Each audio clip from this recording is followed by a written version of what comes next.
Hello everyone. तो आज का टॉपिक इतना इम्पोर्टेंट है कि परीक्षा में हर बार आएगा। इतनी बार परीक्षा में ये पूछा गया है और हर बार आता भी है। तो इसलिए आज की क्लास आप लोग बहुत ध्यान से देखेंगे। आप लोग कॉपी और पेन उठा लें। जो भी मैं आज समझाने वाला हूँ उसे अच्छे से नोट कर लें, क्योंकि यहाँ से परीक्षा में सवाल ज़रूर बनेगा। ऐसा हो नहीं सकता कि यहाँ से परीक्षा में सवाल ना आए। ठीक है, चाहे इसकी परिभाषा पूछ ली जाए या फिर इससे संबंधित एक सवाल आपसे ज़रूर पूछा जाएगा। तो देख लेते हैं आज का हमारा टॉपिक क्या है। मोल प्रभाज या मोल अंश। ठीक है, आपके दो नाम से ये प्रश्न पूछा जाता है।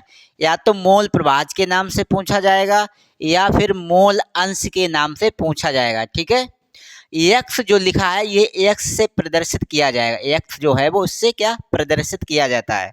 सबसे पहले हम लोग इसकी परिभाषा देख लेते हैं, बहुत इजी है।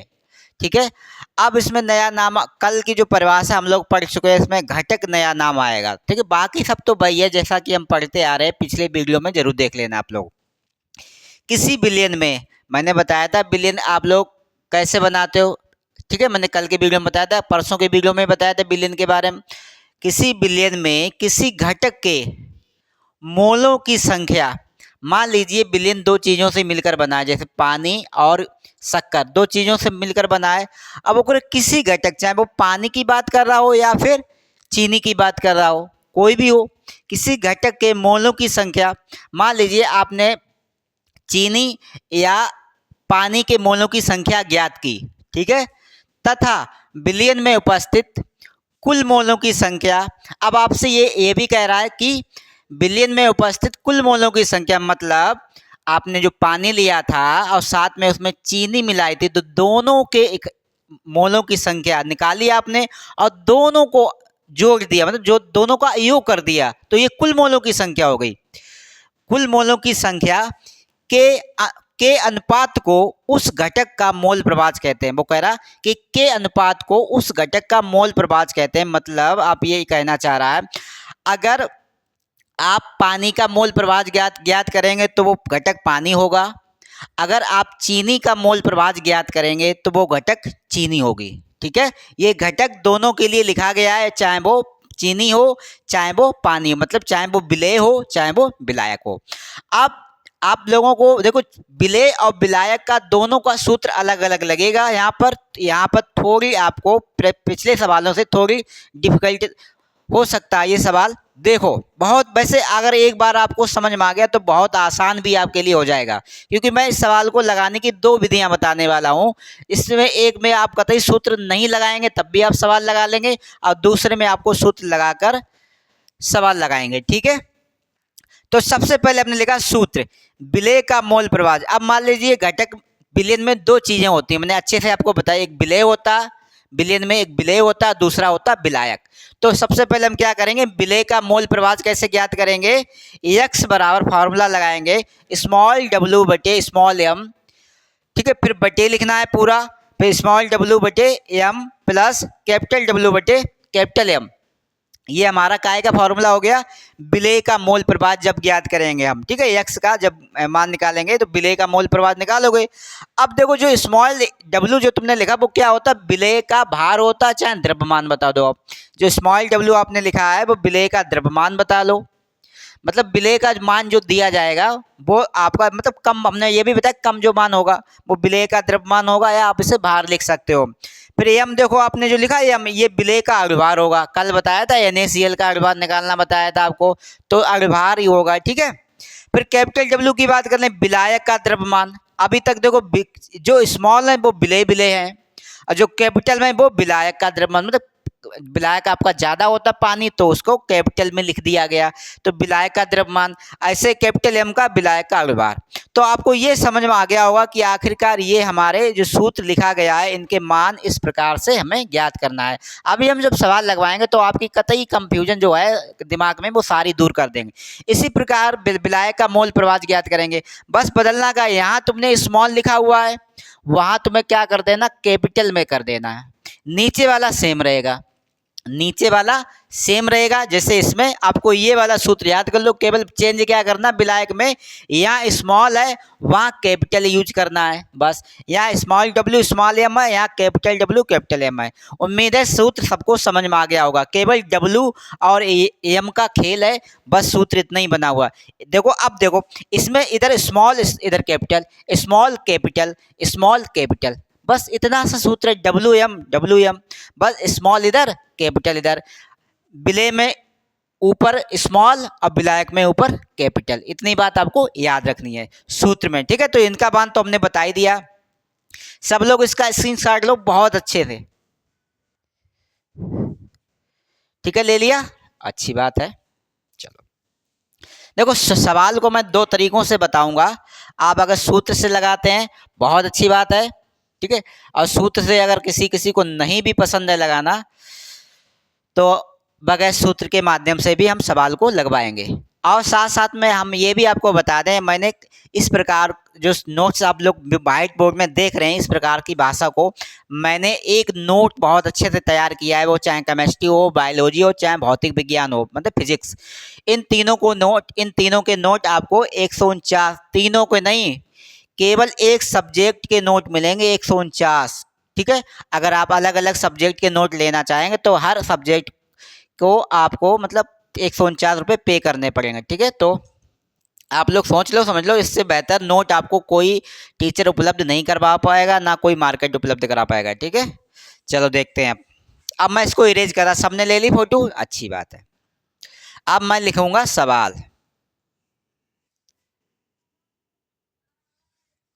ठीक।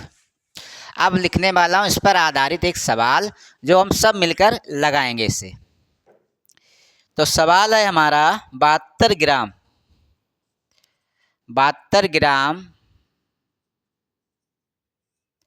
H2O और 40 ग्राम H2O,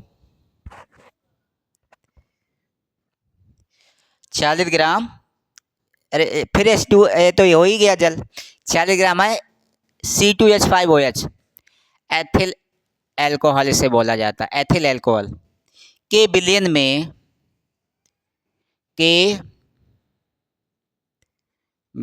में दोनों के लिए मोल प्रवाह ज्ञात कीजिए। इसमें देखो दोनों के लिए मोल प्रवाह ज्ञात करें,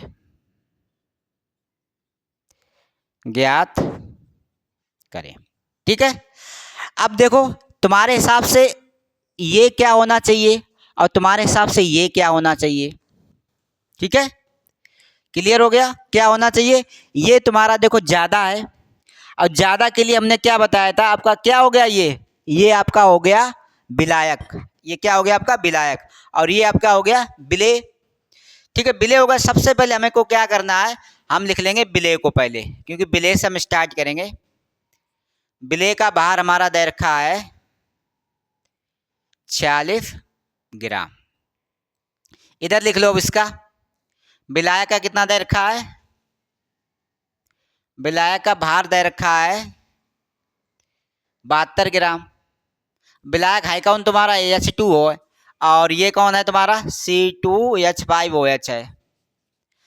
सबसे पहले हमने लिख लिया। अब दूसरे नंबर पर हमें ये m का मान निकालना पड़ेगा, क्योंकि m का मान क्या होता है, अणुभार निकालना। तो अणुभार निकाल लेंगे, किसका अणुभार निकालोगे, तो C2H5OH का अणुभार बराबर, तो अणुभार निकालना हम बताए थे। तो देखो कार्बन कितने नंबर पर आता, 6, और 6 का भार कितना होता है 12, तो 12 गुणे 2 प्लस, जिससे भी अणुभार निकालना नहीं पता तो पिछले वाले वीडियो जरूर रिकॉर्डेड देख लें जाकर, क्योंकि वहाँ आपको ये सारा चीज़ें मिल जाएंगी, ठीक है।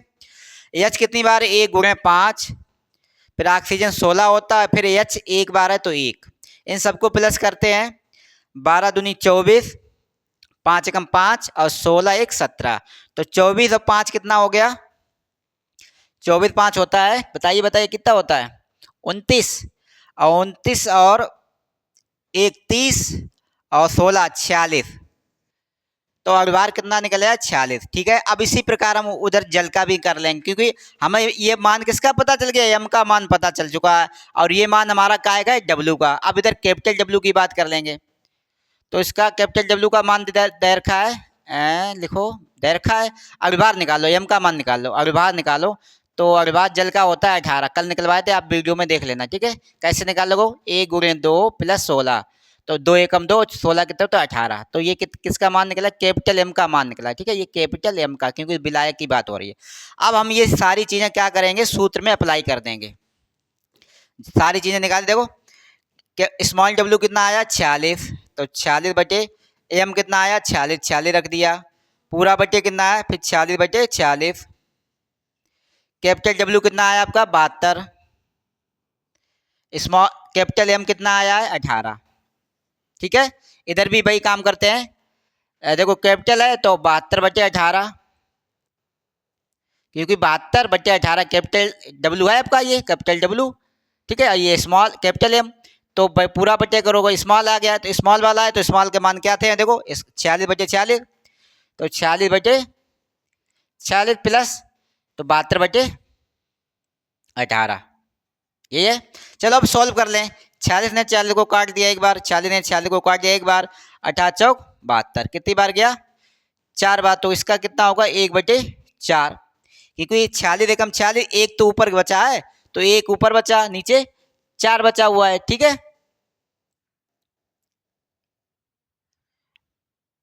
एक सेकंड, 18 चौक 72 होते हैं।